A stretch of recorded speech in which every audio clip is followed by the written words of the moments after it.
नमस्कार मित्रांनो, मी doctor Rahul Satpute, orthopaedic surgeon म्हणजेच अस्थिरोग तज्ज्ञ, director miracle hospital, Gokulnagar, Katraj Kondhwa road, Pune येथे मी प्रॅक्टिस करतो. अस्थिरोग व मणके विकाराविषयी मला 20 वर्षांचा अनुभव आहे. गेल्या 20 वर्षात प्रॅक्टिस करत असताना असं लक्षात आलं की सामान्य माणसात आणि रुग्णांमध्ये खूप गैरसमज, मणके विकाराच्या आजाराविषयीचे खूप गैरसमज आणि बरेचसे प्रश्न आहेत.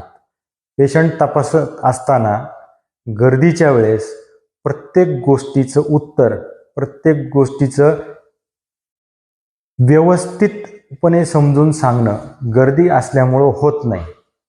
तर माझा उद्देश असा आहे की साध्या सोप्या मराठी भाषेमध्ये रुग्णांना आणि सामान्य माणसाला मणके विकाराविषयी सगळं व्यवस्थितपणे समजून यावं, ह्या कारणासाठी हा मार्गदर्शन व्हिडिओ मी तयार करत आहे.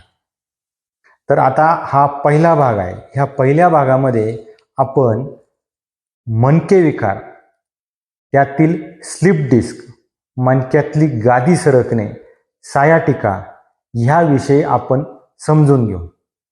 तर प्रथम आपण शरीर रचनेमध्ये मणका शरीरामध्ये कसा असतो हे आपण समजून घेणं गरजेचं आहे. तर इथं दाखवल्याप्रमाणे हा मानवी शरीराचा सापळा आहे. ह्या सापळ्यामध्ये शरीराचा कणा म्हणजे मणका, हा मणका अशा प्रकारे शरीरामध्ये असतो, ज्यामध्ये महत्त्वाचं म्हणजे मानेचे 7 मणके, पाठीचे 12 मणके आणि कंबरेचे 5 मणके, असे 3 विभागामध्ये महत्त्वाचे मणके असतात.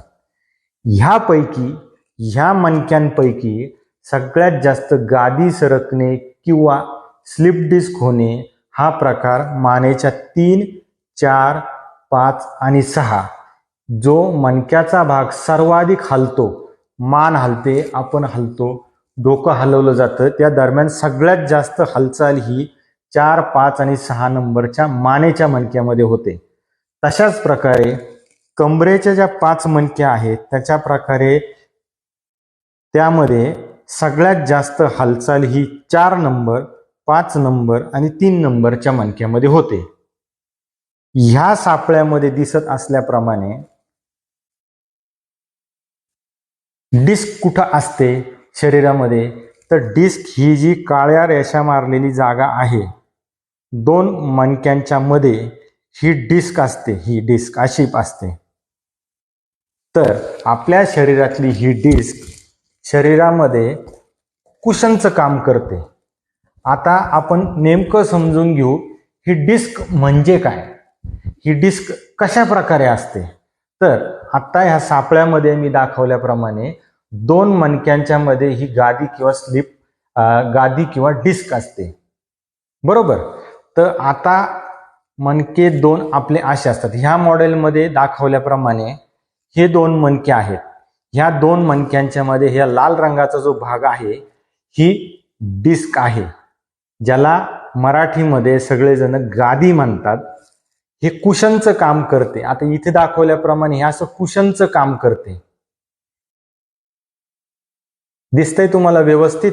तर ही डिस्क जी आहे ही कुशनचं काम करते. आता ही डिस्क किंवा हा मणका शरीरामध्ये अशा प्रकारे असतो.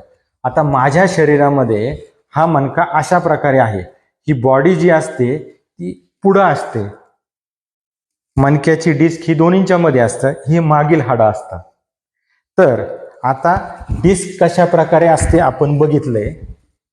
तर ह्या मॉडेलमध्ये दिसतंय त्याप्रमाणे डिस्क कशी असते. तर डिस्क 2 भागात विभागलेली असते.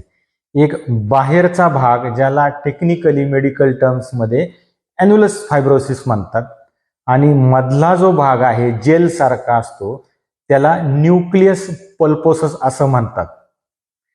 काही कारणांनी या ॲन्युलस फायब्रोसिसमध्ये कमजोरी, क्रॅक्स तयार होतात. मग हे जे जेल सारखा पार्ट आहे तो असा सरकायला लागतो, तो ज्या कमजोर भागातनं पाठीमागे यायला लागतो आणि तो पाठीमागे येऊन अशा प्रकारे मज्जातंतू किंवा नसेवरती दाब देतो.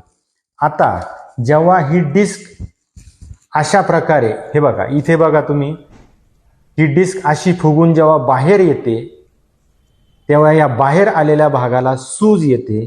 सूज येणं म्हणजे ह्याच्यातला पाण्याचा घटक वाढतो. अशी ही बाहेर आलेली डिस्क जेव्हा नसेवरती दाब देते तेव्हा ही नस ज्या भागात जाते, मानेची नस हाताकडे जाते, कमरेच्या नसा ह्या पायाकडे जातात, तर ह्या दबावामुळे नसेवरती दाब येतो आणि ती नस ज्या भागामध्ये जाते त्या भागामध्ये वेदना होतात, मुंग्या येतात. जर डिस्क ही जास्त प्रमाणात, गादी ही जास्त प्रमाणात सरकलेली असेल तर पायाला बधीरपणा, क्वचित प्रसंगी पायाची ताकद कमी होते, हाताची ताकद कमी होते, अशा प्रकारची लक्षणं दिसतात. एकाच वेळी 3, 2 किंवा 4 डिस्क एकदम सरकल्या तर ती एक इमर्जन्सी सिच्युएशन तयार होते, ज्याला आम्ही कॉडा इक्वायना म्हणतो. कॉडा इक्वायनामध्ये होतं काय, पेशंटला मलमूत्र किंवा टॉयलेटला संडास आणि लघवी पास करण्यामध्ये त्रास होतो, तर ती एक सर्जिकल इमर्जन्सी असते. तर आपण ह्या सर्व मॉडेलमध्ये बघितल्याप्रमाणे आता डिस्क शरीरामध्ये कशी असते आणि डिस्क कशा प्रकारे बाहेर निघते, गादी कशी सरकते हे आपण समजून घेतलं. आता ही डिस्क सरकल्यानंतर लक्षणे काय, कंबर दुखी, मान दुखणे, हात दुखणे, पाय दुखणे. पाय दुखण्याला सर्वसाधारण मनुष्य सायाटिका म्हणतो. काही अंशी पायाला बधीरपणा, हाताला बधीरपणा, हाताला मुंग्या येणे, ही काही लक्षणे दिसून येतात. आता ही काही लक्षणे दिसून आल्यानंतर प्रथम तुम्ही डॉक्टरांचा सल्ला घेणं आवश्यक आहे. डॉक्टरांकडे गेल्यानंतर डॉक्टर तुम्हाला शारीरिक तपासणी करतील आणि तपासणी करून झाल्यानंतर तुम्हाला सर्वप्रथम त्या भागाचा एक्सरे करायला सांगतील. एक्सरे आल्यानंतर आणि तुमची सर्व लक्षणे लक्षात घेऊन आणि एक्सरेत दिसणारं चित्र पाहून तुम्हाला MRIचा सल्ला दिला जाऊ शकतो. आता MRIचा सल्ला का दिला जातो, तर MRIमध्ये अगदी स्पष्टपणे डिस्क किती प्रमाणात कुठं सरकलेली आहे, नेमकी किती नंबरची डिस्क ही सरकलेली आहे हे अगदी स्पष्टपणे दिसतं. तर आता ह्या व्हिडिओमध्ये पाहिल्याप्रमाणे आपण आता डिस्क कशी असते, मणक्यात कुठं असते, त्याची लक्षणं काय हे आपण सगळ्यांनी समजून घेतलेलं आहे. तर थोडक्यात मी समजून सांगण्याचा तुम्हाला प्रयत्न केलेला आहे. तर हा माझा तुम्हाला व्हिडिओ इतर गरजवंत लोकांपर्यंत पोहोचवण्यासाठी तुम्ही त्याला लाईक, शेअर आणि माझ्या चॅनलला तुम्ही सबस्क्राईब करा आणि खाली दिलेल्या बेल आयकॉनवरती तुम्ही प्रेस करा, म्हणजे मी पुढच्या भागामध्ये जे काही नवीन व्हिडिओ तयार करेल त्याचं नोटिफिकेशन तुम्हाला डायरेक्ट येईल.